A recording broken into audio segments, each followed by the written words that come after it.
Hello students, this is Tagore Bal Niketan Public School. Today we will study class 5th science subject chapter 9 force, work and energy. So in last topic we have just described the force and types of force, different types of forces. ठीक है, muscular force, frictional force, mechanical as well as gravitational, elastic, different types of forces. So today we will discuss about work. What is work? Work क्या होता है? देखिए, जब किसी object के ऊपर फोर्स लगाई जाए, मैं आपको एक डायग्राम से शो करता हूँ.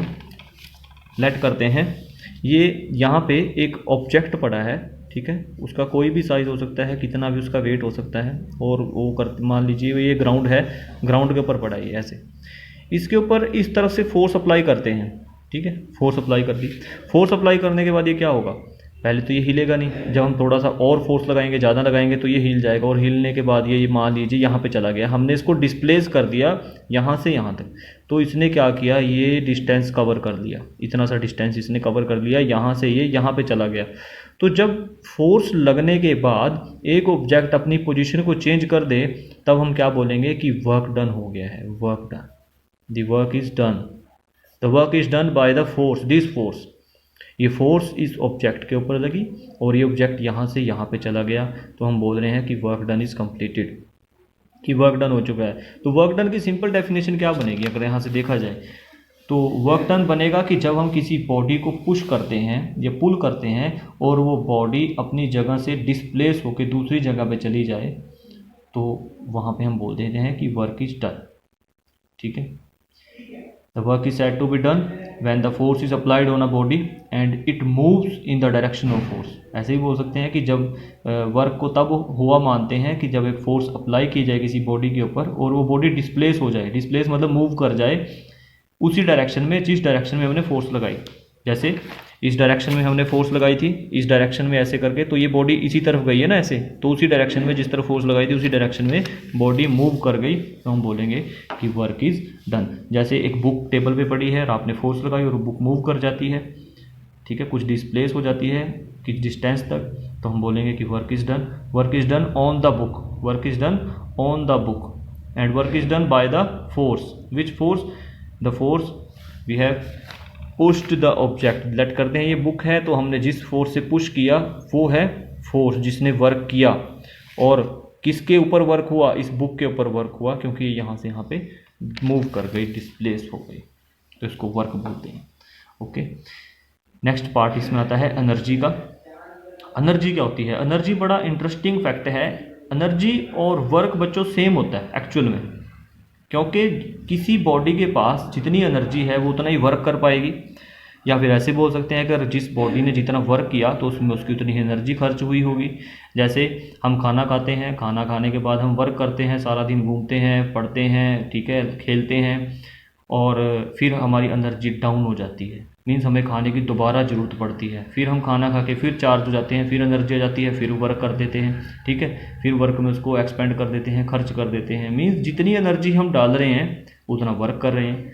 ठीक है, तो यहाँ से क्या क्लियर होता है कि work is the rate of energy. मतलब जिस हिसाब से हम वर्क कर रहे हैं वो किस पे डिपेंड करेगा? डायरेक्टली एनर्जी पे डिपेंड करेगा. ठीक है, कि वर्क करने के लिए हमें एनर्जी की जरूरत होगी. तो एनर्जी और वर्क जो है वो सेम ही बात है एक्चुअल में. ठीक है, बड़ी क्लासेस में जो है, नेक्स्ट क्लासेस में आपके पास इसके क्वेश्चंस आ जाएंगे.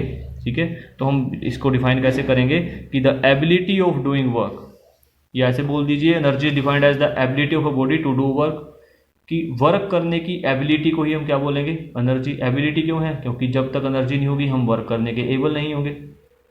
ठीक है, तो यहीं से इसकी कुछ फॉर्म्स बनती हैं, जैसे mechanical energy, heat energy, light energy, magnetic energy, sound energy, solar energy, wind energy, electric energy. सारी एनर्जीज जो हैं वो क्या करवाती हैं? वो वर्क डन ही करवाएंगी एक्चुअल में. तो मैकेनिकल एनर्जी क्या होती है? देखिए, मैकेनिकल एनर्जी वो एनर्जी होती है जो किसी बॉडी के पास ड्यू टू इट्स पोजीशन और मोशन की वजह से है, जो उसकी पोजीशन और मोशन की वजह से है. मान लो बॉडी चल रही है, इट मीन्स उसके पास एनर्जी है, वो तभी चल रही है.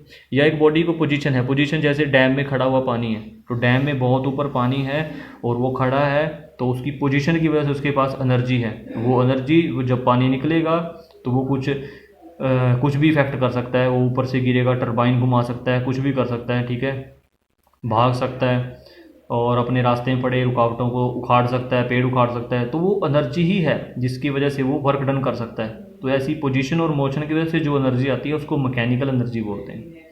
ऐसी एनर्जी को हम दो तरह से जानते हैं कि जो एनर्जी पोजीशन की वजह से है उसको पोटेंशियल एनर्जी बोल देते हैं, और जो एनर्जी मोशन की वजह से है उसको काइनेटिक एनर्जी बोल देते हैं, ठीक है। जैसे फ्लोइंग वाटर, मूविंग बॉल, ये सभी एग्जांपल किसके हैं, काइनेटिक एनर्जी के हैं, क्योंकि ये मोशन की वजह से हैं। पोजीशन की वजह से जैसे एक डैम में खड़ा हुआ पानी या फिर एक स्ट्रेच किया हुआ स्प्रिंग, ये सारी किसकी एग्जांपल हैं, पोटेंशियल एनर्जी।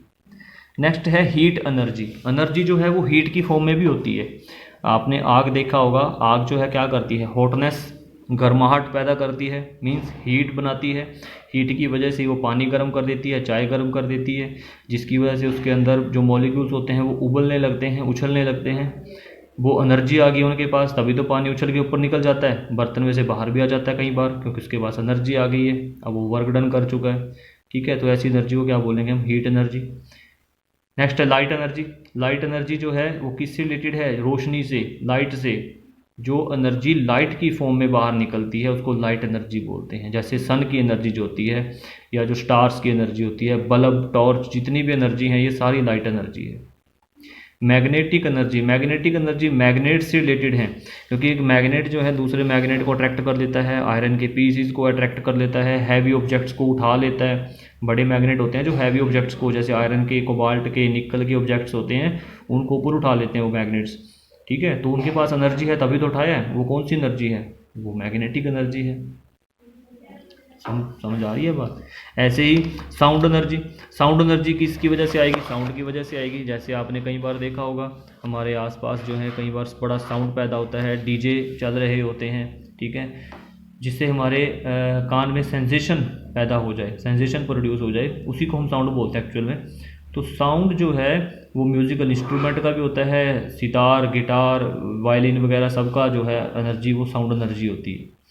ये जो एनर्जी है जो साउंड की वजह से बने उसको साउंड एनर्जी प्रोडक्शन बोलते हैं, साउंड एनर्जी।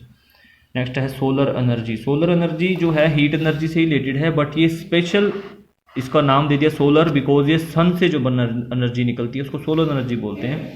ऐसी एनर्जी को प्लांट्स यूज़ करते हैं अपना खाना बनाने के लिए। जब खाना बनाते हैं फोटोसिंथेसिस होती है प्लांट्स के अंदर, तो वो सन की एनर्जी को यूज़ करते हैं, यूटिलाइज करते हैं, तब जाके वो खाना तैयार करते हैं। ग्लूकोज की फॉर्म में खाना तैयार होता है उनका। तो उस एनर्जी को जो सन से वो ऑब्टेन करते हैं उसको हम सोलर एनर्जी बोलते हैं। Wind energy. विंड एनर्जी जो हवा से बनती है, जैसे बड़ी बड़ी विंड मिल्स घुमा देती है हवा, ठीक है। हवा जो है पेड़ उखाड़ देती है, ठीक है, और हवा की वजह से ही विंड टर्बाइंस घूमती हैं, जिसकी वजह से इलेक्ट्रिसिटी बनती है, इलेक्ट्रिसिटी जनरेट होती है। तो ये एनर्जी विंड के पास आई, तो इसलिए इसको क्या बोल देते हैं, विंड एनर्जी। ये नेचुरल सोर्स होते हैं एनर्जी के। सोलर एनर्जी हो गया, विंड एनर्जी हो गया, ये नेचुरल सोर्स हैं जो नेचर ने हमें प्रोवाइड किए हैं। और लास्ट है इलेक्ट्रिकल एनर्जी। इलेक्ट्रिकल एनर्जी कौन सी एनर्जी होती है, जो करंट से बनती है, इलेक्ट्रिसिटी से बनती है। जैसे हमारी washing machine, television, computer, vacuum cleaner, air conditioner, tubelights, fan, cooler, AC, जितने भी चलते हैं वो सब किसकी वजह से चलते हैं, इलेक्ट्रिसिटी की वजह से। तो मीन्स वो उस एनर्जी का नाम हमने दे दिया इलेक्ट्रिकल एनर्जी। क्लियर है पॉइंट। एक मोस्ट इम्पोर्टेंट टॉपिक है लास्ट में, law of conservation of energy. Law of conservation energy के अकॉर्डिंग क्या होता है कि ना तो हम एनर्जी को बना सकते हैं, ना कभी तोड़ सकते हैं, बट इसकी एक फॉर्म से दूसरी फॉर्म में चेंज कर सकते हैं। Law of conservation of energy ये स्टेट करता है कि energy can neither be created nor be destroyed, it only changes it's form from one two another. मतलब हम इसकी एक फॉर्म से दूसरी फॉर्म चेंज कर सकते हैं, बट इसको ना ही बना सकते हैं ना ही डिस्ट्रॉय कर सकते हैं। जैसे मैकेनिकल एनर्जी है, मान लीजिए हमारे पास मैकेनिकल एनर्जी में एग्जांपल ले लेते हैं पोटेंशियल एनर्जी का, जो एक डैम में पानी की वजह से आई है। तो जब वो पानी चलेगा तो पानी क्या हो गया, मूविंग हो गया, तो मीन्स कौन सी एनर्जी होगी, मोशन की एनर्जी होगी, उसको बोल देते हैं काइनेटिक एनर्जी। फिर वो काइनेटिक एनर्जी चलते हुए जा रही है, मान लो टरबाइन पे गिर गई, टरबाइन ने चलने के बाद क्या किया, करंट को जनरेट किया, इलेक्ट्रिसिटी बनाई, तो वो किस में जनरेट होगी, इलेक्ट्रिकल एनर्जी में। तो इलेक्ट्रिकल एनर्जी उसके बाद हमने क्या किया, मान लो बल्ब में डाल दी इलेक्ट्रिसिटी, तो बल्ब क्या करेगा, लाइट पैदा करेगा, तो किस में कन्वर्ट हो गई, लाइट एनर्जी में पैदा हो गई। तो ये सारी जो है एनर्जी की फॉर्म्स चेंज होती जा रही हैं। पहले पोटेंशियल से काइनेटिक हुई, फिर काइनेटिक से किस में हुई, काइनेटिक से फिर मैकेनिकल हो गई, रोटेट किया उसने टरबाइन को, ठीक है। टरबाइन को रोटेट करने के बाद वो किस में बन गई, इलेक्ट्रिकल एनर्जी में, इलेक्ट्रिसिटी बन गई। इलेक्ट्रिसिटी बनने के बाद फिर क्या हुआ, हमने बल्ब में डाल दी, तो वो क्या हो गया, लाइट एनर्जी हो गया, ठीक है, जिसको हम हीट एनर्जी भी बोल सकते हैं, क्योंकि बल्ब जो है हीटिंग इफेक्ट भी देता है, ठीक है। हीट भी बोल सकते हैं उसको, लाइट भी बोल सकते हैं, दोनों इफेक्ट बोल सकते हैं, ठीक है जी। तो यहाँ पे आपका चैप्टर ख़त्म होता है। Okay, thank you.